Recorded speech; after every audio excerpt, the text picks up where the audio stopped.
voilà bonsoir amis internautes Thiès Info salaamaaleykum ñu ngi leen di nuyu dellusiwaat ak yéen seen émission Politique à Thiès tey nag ñu am tout le plaisir di ci dalal docteur Diallo responsable politique bu parti PASTEF nekk également le coordonnateur départemental bu PASTEF au niveau de Guinguinéo docteur salaamaaleykum. maaleykum salaam Cheikh Ahmadou Bamba. teel micro bi bu baax. di nuyu mbokk yi Thiès Info yëpp ñi ñuy seetaan ci biti ci réew mi ak ci biti di am kontaante nga dalal ma ci sa émission bi lool. alors docteur l'heure est grave bi ñu tollee ci ñaar fukki cas jàpp ñaar fukk ak juróom ci wàllu mbas mi tey on est à plus de 3000 yoo xam ne ñu ngi sous traitement relâchement am ci yi nga xam ne donc ay mesures barrières lañ leen mën a tuddee mais également ci wàllu déconfinement bi nga xam ne donc noté nañ ko ci wàllu mesures yi nga xam ne état du Sénégal jëloon na ko lan mooy sa appréciation d'abord ci situation bu ni mel. waaw merci beaucoup Ahmadou situation bu difficile d'abord il faut le dire parce que bàyyiwul kenn. parce que nekk na loo xam ne c'est au niveau mondial demoon ba ñu koy séntu Chine ba tey jii mu yegsi ci ñëpp nekk na loo xam ne kenn ku ci nekk ci ñun war nga koo joytu ndax mu ngi nekk di def ay jéye te gis ngeen du mu tàmbalee def fii suñu Sénégal bi donc su ma ci def appréciation mooy vraiment gis naa ne gestion bi ñu ko toppatooyee ak lajj laa ci gis quoi c'est-à-dire on a constaté une gestion ratée de l'État par rapport à la Covid ndax gis nga Covid bi daf ñu yee maanaam dafa ñëw mettre en œuvre notre système de santé bi nga xam ne xamoon nañ ñu mel mooy ñu def semblant mel ni suñu système de santé baax na au moment où yaa ngi jël suñu système de santé jël ko def ko au 7e priorité sur le budget de l'État jox ko moins de 200 milliards d'abord mooy wane na yow. def ko 7e priorité jël ay yeneen ministères yoo xam ne ay solidarité la ak peut-être force des armées nga bàyyi wér-gu-yaram nga xam ne képp ko amul xëy na solidarité bi ngay woote sax doo ko mën a def ñu gis suñu plateau technique yi dara baaxu ci mais yooyu yëpp ñu gëmu ko ba tey Covid bi ñëw dal suñu kaw mettre en œuvre nag loolu yëpp nga xam ne tey existé woon na loolu moom mooy benn ci seetlu gi ma nga xam ne moom laa koy seetlu ci li nga xam ne Covid woon nañu ko. Deuxièmement, sur le plan de la communication la ñu wax sensibilisation wax éducation loolu dafa bokk ci wér te dañ ko fàtte bu njëkk boo seetloo par exemple je te donne l'exemple du Pali booy seet xoolal tey ji boo constaté fii à Thiénaba nuñ ko maîtriser nga yaakaar ne lan moo tax ñu maîtriser ko parce que dañoo fexe ba les relais communautaires yi nga xam ne ñoom ñoo nekk ci gox-goxaat yi dañoo fexe ba nampatat leen ci Pali ba nga xam ne Pali léegi soxlootul ngay jël garab il suffit que nga jël moustiquaire imprégné rek nga wër loolu la état bi waroon def c'est-à-dire dafa waroon a jël communication bi au lieu mu koy bàyyi au niveau central da ko waroon a élargir au niveau. approche communautaire xëy na ay jéego yu ñu defoon la ci administration yi ci gouverneur yi ak préfet yi ak sous-préfet yi loolu xëy na politique bu état bi tegoon la ngir gën a jege askan wi ci wàllu sensibilisation ci Covid bi. dañ ko def ba benn moment on était bien parti quand même il faut oser le dire amoon na vraiment cohésion sociale cohésion nationale pour lutter contre la Covid mais dañoo dem ba mu yàgg ñu gis ay yeneen décision xam ne. maanaam dafa relâcher tout le monde kenn xamatul yow nan ngay communiquer ak sa morom mu dem ba yow booy wax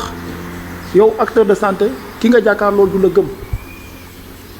mu nekk loo xam ne mu nekk situation bu difficile tey jii ko wax mu ne la boo takkee masque yow la ñuy joxoñ sooy wax ci Covid bi danaan dafay naxee rek politique la loolu nag communication bu lajj. da nga jàpp ne xëy na responsabilité état la ci wàllu communication bi. état la bu baax parce que dañu dem jaawale. ne ñun dañ doon xeex mbas ñoom ñu indil ñu xeexum xiif moo tax damay dellu ci question yoo xam ne dama koy poser l'État lui-même dama koy poser le président Macky Sall pourquoi moom mu nekk le commandant en chef te du seeti mukk du dem gis ma ko mukk depuis lors mu dem hôpital saytu maladie yi nga xam ne dañu am feebaru Covid mais xool également soldats yi mu fa bàyyi nga xam ne boo yëf yi tàmbalee boobu ba tey ñu ngi daw fanaan lu ñu yendalu. mais ñi mu dénk wàllu wër gi yaram en notant le ministre de la santé mu ngi koy def. mais pourtant gis naa ko ba séddalim ceeb ba tàmbale moom moo dem jëli ceeb ba ca aéroport ba def photo yu bari boo seetloo photo boobu ak ceeb bi nekk ci ginnaawam pourtant génnoon na pour def pourtant damay seetlu aussi ne tamit yenn dëj yi mag yi aussi tamit day déplacé wu di ñëw ci dëj yi pourtant ñee c'est des compatriotes yoo xam ne dañ nekk ci souffrance tey jii pour galvaniser les troupes may doole ñooñu. mais exposer njiitu réew mi également koo xam ne c'est le père de la nation ci wàllu loolu également. doit s'exposer parce que moom la ñu dénk moom moo war a dem gën a dolli nit ñi c'est lui le commandant en chef moom moo wax ne on est en période de guerre kon lépp moo ciy jiitu donte am na ay risques mais il faut savoir aussi prendre des risques quand bu situation bu difficile amee cëpp réew. ci ñi muy dal say co-citoyen lañ ñi la dénk la ñiy tax yow lépp looy def doo jàmbat boo bëggee dugg avion da ngay dugg avion boo bëggee nelaw da nga nelaw ba yandoor lépp loo bëgg a def ci àdduna da nga koy def te ñooñu seen ñaq lay doon pour nga mun ko def kon ñooñu bu nekkee ci situation bu difficile war na jaadu na man le commandant en chef souvent de temps en temps may dem ci ñoom di nemmee ko di xool nu ñu toogee. docteur est-ce que bokk nga ñiy saluer par rapport ak 1000 milliards yi nga xam ne bi mbas mi duggee ba léegi état du Sénégal dégagé na ko jëm nag ci ay pàcc yu am solo wax nga sànq jëm ci wàllu dund bi mais également ci wàllu wër-gi-yaram mais également jàppale ci ñi nga xam ne ay néew di doole lañ nag nga jàngatee gestion bi ci wàllu doxalin ci 1000 milliards yooyu. yëpp ci lajj la bokk yëpp ci maanaam ñàkk am vision. parce que déjà man je pense que doomu aadama ci lépp loo koy defal da nga ko war a suturaal pour man dëgg la moom ñu ñoo defoon semi confinement ba nit ñi tëju mu am ñu nga xam ne vraiment seen liggéey xawoon na tëgg a témbe bugg naa leen jàppale man je pense que am na registre national RNI boo xam ne ku ci nekk yor nga ci numéro téléphone am amoon na lu gën a yomb je pense que kii de transfert yi ñu ngi fi facile ba dee. mun na ku ci nekk la nga koy jox nga jox ko te kenn du yëg kenn du wax ne parce que qu'est-ce qui s'est passé après scandale yëpp c'est politique yëpp pour man moo lu gën a doy waar ci gestion Covid bi mooy cette politique politicienne extravagante bi nga xam ne dafa exister parce que man je pense que am na moment pour faire de la politique je suis d'accord période élection dina jot nga jóg ne damaa bëgg nii damaa bëgg nangam mais say citoyen bu ñu nekkee ci yenn difficultés yi man je pense que war ngaa teg lépp de côté nga liggéey te yàlla rek tax et c'est ce qui ne loo gisee ñu laj yi c'est parce que dañoo jëm ba mu yàgg li ci jëf yëpp ñu rof ci politique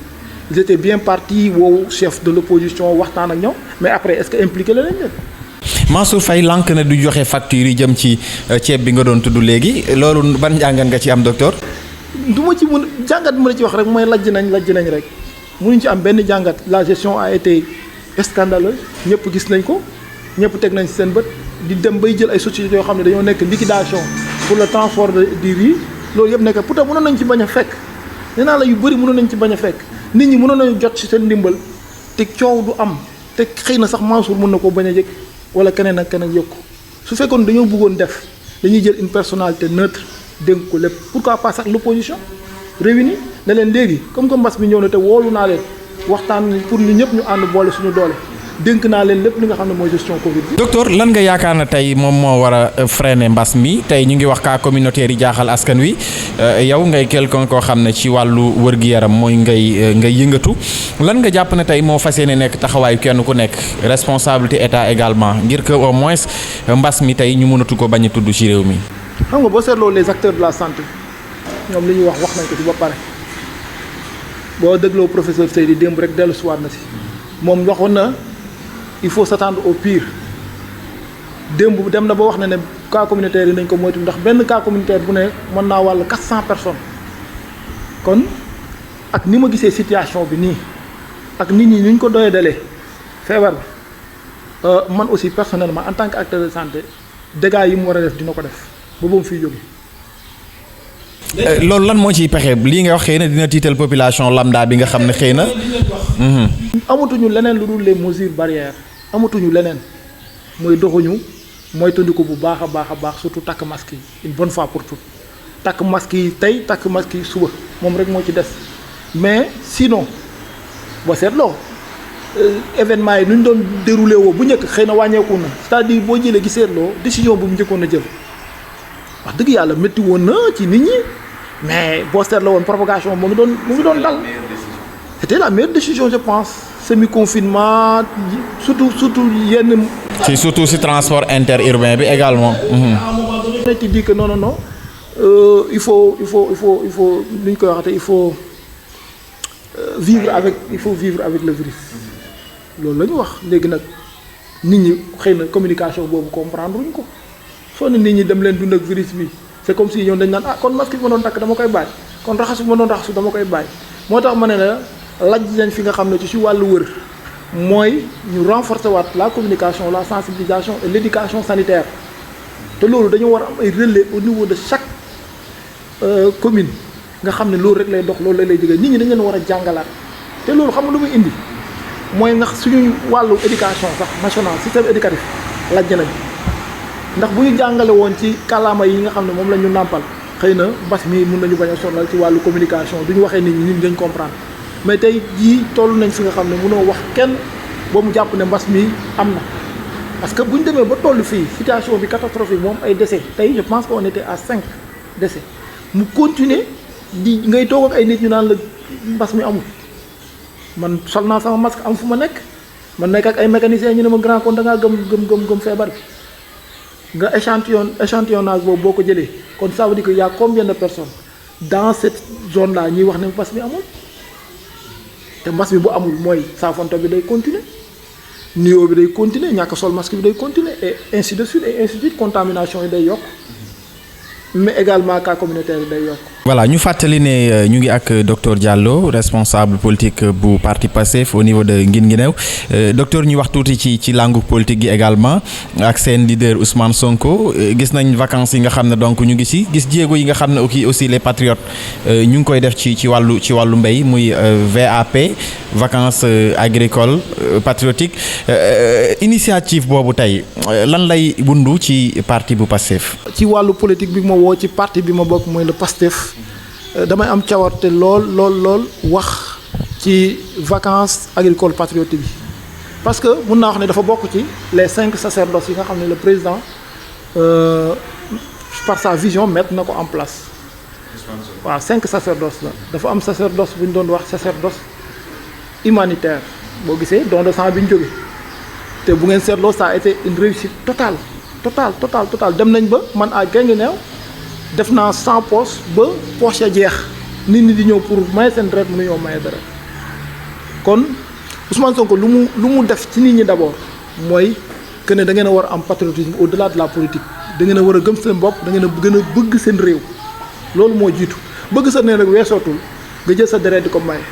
ndax sarax gënu koo am solo ci wàllu diini parce que sa deret boobu mën na la jëriñ mën na ma njëriñ man mii ko maye parce que mun naa maye deret léegi ma génn léegi ma am accident kon sama deret boobu mën naa ko soxlawaat sama doom wala doomu jaamur la leneen ça veut dire jàppalantee ngi noonu gu gaaw goo xam ne du doon dara ci yow parce que ñi maye deret may nañ deret te dara sikkul ci ñoom feebaruñ làggewuñ ñu ngi gën a nekk en forme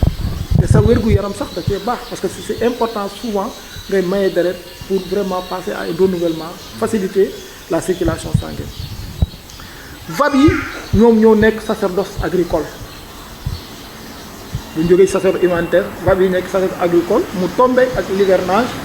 mu nañu dellu ca tool ya nañu béy dunde. te loolu fas yéene def ngeen ko au niveau de Guinguinéo. ma wax rek stratégie xam nga plan dafa am li tax ñu def ko stratégiquement lan lay njëriñ parce que tey jii ñun ci suñu vision ñu ngi xalaataat ne mbay. wala secteur primaire nga xam ne pêche ngi ci élevage ngi ci moom dafa bokk ci suñu économie moteur la maanaam kon nañu fexe ba joxaat ko cër ginnaaw santé je pense que bu ñuy joxaat beneen budget bu gën a rëy nañ ko jox wàllu mbay ak wàllu càmm ak wàllu napp loolu d'abord bokk na ci li nga xam ne moom mooy stratégie bi nga xam ne loolu lay bëgg a wone parce que ñun dañoo nekk ci la pédagogie dans l'exemple c'est-à-dire wone rek la doo am doole mais ci sa kattan ak la nga mën kas néew nga wane ko bugg nañ sax tey état bi jël ko approprié. da ngeen bëgg a génn ci coow li ñu xamee le parti Pastef nga xam ne daanaka ay attaques rek jëm ci état du Sénégal daanaka loolu lu ci ëpp loolu lañ leen xamee ak seen leader Ousmane Sonko. suñu ko bàyyi parce que déjà mbas mi ba ma waxee wax naa la ne gestion bi baaxul kon bu fekkee ne baaxul dañ naan baaxul bu fekkee ne baax na dañ naan baax na nañ ko ñoŋal wala bu fekkee ne ca la baax am na li nga xam ne vraiment war nañ ko defaraat ñun fa la ñuy sukkandiku ne nañ defaraat parce que ñun on est dans notre rôle on est dans l'opposition on reste dans l'opposition et on compte s'opposer c'est-à-dire loolu moom vraiment mooy misaal gi nekkuñ fi di rafetal ne oui ñun de temps en temps dañuy def gentleman agreement déedéet moom mooy gouverner ñun ñooy opposition bi ñun ñooy xool ñooy saytu. le problème lan mooy seen problème ak le système actuel alors que gis nañ ci élection présidentielle yi ñu génn daanaka Ousmane Sonko demoon na xoolu ñu bari ñoo xam ne système bi moo leen tàggat ci wàllu politique ba ñu yegg si fii te ñu ngi toujours ci système bi également. pas la personne le système c'est benn engrenage la mu ngi mel ni oto lu koy dawal yëpp dafa am engrenage bu ci nekk c'est-à-dire casser le système ne veut pas dire aller mater les personnes qui constituent vraiment notre société parce que rien ne nous dit que demain ñu bëri ñu nekk ci APR bu ñu ay liggéeykat ñu ngi biir APR ay patriotes ñu ngi biir APR mais ñooñu suba bu ñu ñëwee ci système ci ñun lu ñu bëggee ak lu ñuy doxalee mooy vraiment alalu réew mi nga ba ko fi amul njuuj njaaj amul détourné amul leneen ak leneen bu ñu la falee na nga xam ne dañ laa far pour askan bi booy liggéey nga liggéeyal askan bi mais pare nañ suba bu demee ba fal di am ñu xool les compétences parce que man mii di wax ak yow nii je suis dans le Pastef mais xalaatuma suba tey jii président Sonko yëkkati ma ne ma poste bi yaa ko moom te aw ma compétence suba suñu demoon ba yàlla dimbali ñu sénégalais yi jox ñu réew mi ce sera pas docteur Diallo aka sa waroon ci Pastef kon moom la ñu jox fee déedéet dañuy xool selon les compétences de ce pays là ay nit ñu fas yéene liggéey fas yéene nag topp charte yi nga xam ne tey jii président Sonko bu faloo moom lay doxale buñ ci toogee war nañu mën a liggéeyal un ministre bu nekkoon ci Macky Sall sax war na mën a nekk ministre ci parti Pastef mais quand même mu def li nga xam ne moom la. gis nañ sa taxawaay au niveau de Ngin Ngi New ci liggéey bi nga xam ne donc yaa ngi koy liggéey au sein du parti jëmale ci askanu Ngin Ngi New rawatina ci wàllu social également ñu ngi jëm nag xëy na ci ay élections locales yoo xam ne xëy na xamaguñu kañ la ak situation mbas mi lan moo motiver docteur Diallo taxawaay boobu mu am ko ci askanu Ngin Ngi New. man politique li mu def ci man c'est-à-dire ba ma duggee ci Pastef ba tey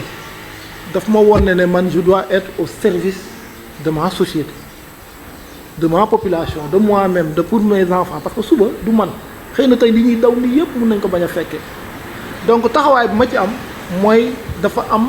tey Pastef li mu génne mooy patriotisme pur et dur que ne dañoo war a taxawu suñu réew mi une bonne fois pour toutes mu ñoŋal ko mu jëm ca kanam loolu nag tey jii ñun ci noonu la ñuy doxee te noonu la ñu fas yéene léegi nag j'ai jugé nécessaire aller à Ngin Ngi New fi nga xam ne fa laa yaroo fa laa xam wax dëgg yàlla sama lépp foofu la fekk mu tëgg tembe nag mu nekk tey jii département boo xam ne. waa Pastef moom foofu fépp a tagga tembe ci yéen. département bu gën a tëgg tembe ci département yi. département bu demut fenn parce que département boo xam ne dund na 12 ans yoo xam ne sous le régime de Macky Ablaye Wade. mu amoon seen benn doom bu fa nekkoon bu ñuy wax Souleymane Ndéné Ndiaye amul lu ko Ablaye Wade joxut waa Ngin Ngi New ak seen mat ñu ne am nañ chance am doom bu nekk ci régime PDS vraiment taxawu ko jàppale ko ba fexe ba tey suñu gox bii gis ci boppam la ñuy def mais sur 12 ans rien érigé nañ ko en 2007 en 2008 en département mais boo demee foofu préfecture bi dañ koy loué boo demee foofu amul sax ci tribunal départemental amagul Ngin Ngi New fu mu toll nii population bi ñu ngi tolaan di jaabante diggante Ngin Ngi New à 22 kilomètres de Kaolack pour Seva ñi nga xam ne dañ leen a téye seen doom yi leen téye di leen yóbbul añ ak ñëw kooku moom mooy côté infrastructure yi nga xam ne war na fa am routière yi mare détail yi les communes qui doivent rallier dans le chef-lieu de département presque boote ak nawet bi nag yoon yooyu yëpp a dagg boo jëlee yoonu Ngàcc Nawde bi nga xam ne foofu la soxna soosu nekk yaay Fatou moo fa nekk maire dafa d'abord sax dafa déserté Ngàcc Nawde yoonu Ngóolumba jëm Ngin Ngi New ma nga dagg-dagg bu doy waar tey boobu ba tey amul kenn ku leen ci dimbale boo jógee foofu nga dem yoonu Mbos bi moom c'est la croix et la bannière et ça fait une éternité waa Mbos ñu ngi jooy pour ñu rallier Guinguinéo Mbos Mbirkilaan mu tëleen te yoon yooyu bu génnoon dafay am ouverture Guinguinéo day am ouverture donc ci wàllu infrastructure jafe-jafe yoon. da nga bëgg a wax ne xëy na jaraafu gox ba fa ne ak jéegoom daal des na ci wàllu doxalinam foofu. jaraaf ga fa ne du mën a jéegoom des na mais man pour man dafa kiyam dafa wéy c'est-à-dire mag la ku am jom la ku bëgg a def la nag wax dëgg yàlla mais à un moment donné de la vie man je pense que il est temps que mu dem bàyyi xale yi nga xam ne tey jii ñoom seen xam-xam màcc na benn bëgg nañ gox bi vraiment ñu jàppale ko ci. conseil départemental ba mu nga fa xëy na jiite ko bokk na ci say mbëbët wala. Pastef moom parti la boo xam ne daa pare pour lépp li nga xam ne poste électif la nekk ci réew mi fas yéene nañ fa dugal suñu tànk parce que dañoo bëgg a defar te bu ñu bëggee defar nag foog ñu falu suñ faluwul duñ mën a defar boo gisee ñuy opposé wuñu c'est parce que faluwuñ ñu ngi proposé nag mais bu ñu falu woon nag lii ñuy proposé bu ñu ko mettre en exergue xëy na dina gën ci ñun donc muy conseil département muy mairie baag muy feneen ak feneen fu mu munti doon ci Sénégal waaw xam nga loolu xam nga nag Pastef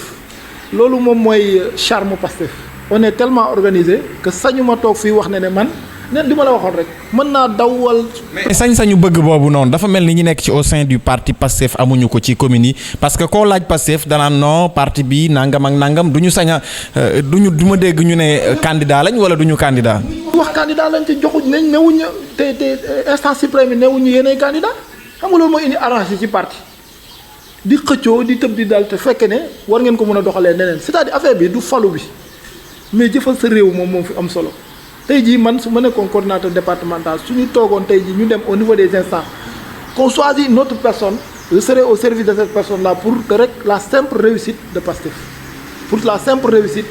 vraiment de sa mission pour l'intérêt de tous donc du fixation falu nekk dara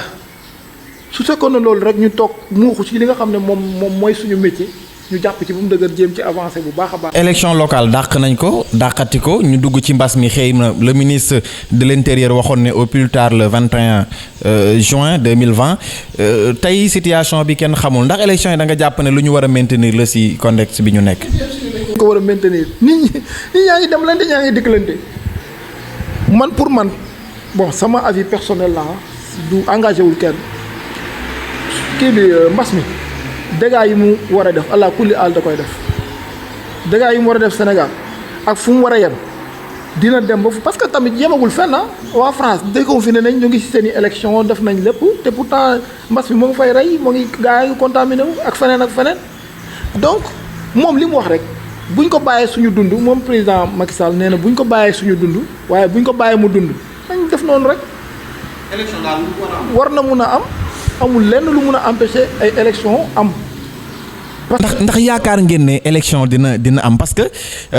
à quelque bu fekkee élection dañ koy maintenir ñu ngi après moins de 10 mois ci élection yi ndax jàpp nga ne tey état du Sénégal président Macky Sall taxaw na pour wàcc ci langue gi ngir mën a organiser ay élection. mais organiser élection parce que boobu tey ñu ngi ci dialogue bi pour xoolaat nu ñuy defaraatee processus électoral. dialogue bi dañ koy son bàyyi instant bi. waaw lan xam nga am nañ ay outils yu bëri yu nga xam ne mën nañ ko liggéeyee parce que moom le gouvernement bu buggee def conseil des ministres day def conseil des ministres pourtant léegi lan moo tax mënuñu dialoguer sur le processus électoral le plus rapidement possible visioconférence ñu ngi fii yow ba nga bëggee def sa liggéey da nga taal sa oto ñëw def sa liggéey c'est-à-dire la vie va continuer quoi qu'il advienne maintenant nag suspendre nag vraiment suñu activité yëpp ci Covid bi on risque de ne rien faire dans la vie il faut que nous continuions à vivre comme il se doit li ñu war a def ci réew mi ñu def ko parce que tam réew mi nag nit ñi soxla nañ changement xoolal mairie yi tey légalité bi fi am ak scandale yi ngay dégg dans la plupart des surtout ci wàllu foncier et tout. c'est ce que boo ma bàyyi woon sax ma développé ci VAB bi xëy na dinaa ci dugg bu baax a baax mais da nga teel a génn ci VAB yi parce que VAB yi feeñal na lépp xam nga VAB yi parce que dama lay wax ne VAB yi li ma doon wax rek wane na ne bay dundee jot na parce que bu ñu demee bay dimbale nit ñi ci wàllu lekk ak naan c'est parce que dañoo amul suñu grenier dara rek mais bu fekkoon ne ku ne ngay bay xëy na ceeb xëy na ñebbe wala dugub wala basi dana nekk sa kër ci jamono bi nga xam ne yow dañ laa téye sa kër ba lekk ak yooyu du la jafe kon ñun ñëpp tey jii war nañ delluwaat ca tool yi beneen kii bi sur le plan de la léegi mu am lu mu wane nag imaginez raté yi fi am yëpp depuis plan REVA on l'a essayé mbéy moom gars yi yàgg nañ xam ne moom mooy fleuron de l'économie. Guana jaar fi moom mu ngi nii ci daggi fan yee sax toppandoo nañu ne seen agricole xaw ma lan ci va bi mu ne ñoom aussi dañuy def xaw ma seen vacances agricoles baax na nag parce que roy ci li nga xam ne dafa baax loolu kenn bañu ko. te loolu si Pastef la ko jëlee. VAP la fekk mu def moom kay comparaison bi waa Sénégal def nañ ko VAP ak seen vacances agricoles fan yi lañ ko yëkkati baax na mais defin gi moom moo ci am solo parce que moo tax ma ne sur le plan de l'opération nan la war a demee d'abord il faut nga jiite lan l'autopromotion parce que il faut que nga nit bi mu am autodétermination pour mun a nangu dem ci mbay mais aussi tamit l'autofinancement à l'image de Touba ca kanam man booy seet tey ci jamono yi ñu toll ne lu ma gën a neex ci activité mooy Touba ca kanam li nga Touba ca kanam te maa ngi koy ñaan yàlla Touba ca kanam moom raw na waaye maa ngi ñaan yàlla Thiénaba ca kanam maa ngi ñaan yàlla Guinguinéo ca kanam maa ngi ñaan yàlla Tivaouane ca kanam Sénégal ca kanam xam nga lu muy indi benn politicien dootul fontoo kenn nit ñi day nekk ci leneen lu dul defuñu fi dara. un exemple pour commune yëpp mun ko def parce que xam nga lu gën a neex ci Touba ca kanam mooy seetuñu ku am ak ku amul dañ ne lu waaye am waaye 1000 francs lañ ko tax xam nga 1000 francs lu mu signifié 1000 francs mooy yow miy bokk ca cotisation ya kenn gënu laa kawe waaye gënoo kawe kenn xam nga foofu ñu ngi indi équité ak égalité et c'est important dans une société bi tant que ci wàllu def ñoo ngi seet ka raw ak gën a mën a def rek di ko jiite rek ka nga xam ne moom dooleem yàggut foofu te bëgg na chaque fois day tayale def te l'autofinancement boobu moom mooy indi kat fii ci gox bi nga gis benn ASC ne waaye mais Touba ca kanam réussir na léegi ñun gars yi nañ commencé 500 ñu jënd jiw nañ dem ab tool ñu wéy suba l'ASC la buy dem nawetaan mun na jëndal boppam mayo mun na jëndal boppam ay wal moo gën muy def ay ket di wër di ñaan te wër di ñaan bi xam nga lu may indi ak yaa fuus suba parce que da ngay yaakaar ne man pour ma am rek il faut am ku ma taxaw alors que yéen mun ngeen taxaw seen bopp ba mun a dem donc exemple boobu laa lay jox va bi aussi booy seet ñun si suñu programme à l'exemple de Touba ca kanam waxoon nañ pourquoi pas citoyens yi duñ def ay participation yoo xam ne c'est pour vraiment participer sur l'économie de ce pays. jërëjëf docteur Diallo ñu ngi lay jaajëfal waxtu bi moo ñu xoj kàddu gu mujj gi. waaw bon j'ai pas pu développer sur les VAP parce que des na lu bare te yaa ma waxoon ne ci VAP bi la ñuy développer ma am contenté vraiment nga ñëw seet si ma tey j'ai beaucoup de choses à dire yow xam nga ko sax man am na lu bari la nga xam ne war naa ko wax mais on aura l'occasion mais ñu ngi sant yàlla bu baax di ñaanal sénégalais yépp que ne mbas mi nga xam ne tey jii mu ngi lëmbe réew mi yàlla jëlee ko fi ñu ngi sàkku nag suñu kilifa diine yi ñëpp ñu tàllal suñu loxo ñu ñaan parce que ñaan bi tam am na ci solo parce que tey jii en tant qu'acteur de santé man gëm naa ne balaa la parce que loo xam ne tey jii ñu ngi nekk ci ay études chaque jour lu bees génn ci Covid bi chaque jour lu bees scientifique yëpp wax nañ lu mel noonu kon ñu ngi ñaan yàlla mu bàyyi ñu ak jàmm ba ku ci ne dellu soit ay activité di ñaanal yàlla waa Thiès Info lépp li nga xam ne tam ñu ngi koy mëbët bëgg ko seen chaîne bi yàlla may na ko mu dem ba nekk télé bu mag a mag ñu koy suivre partout dans le monde. jërëjëf mbokku internet Thiès Info docteur Diallo responsable politique au niveau de PASTEF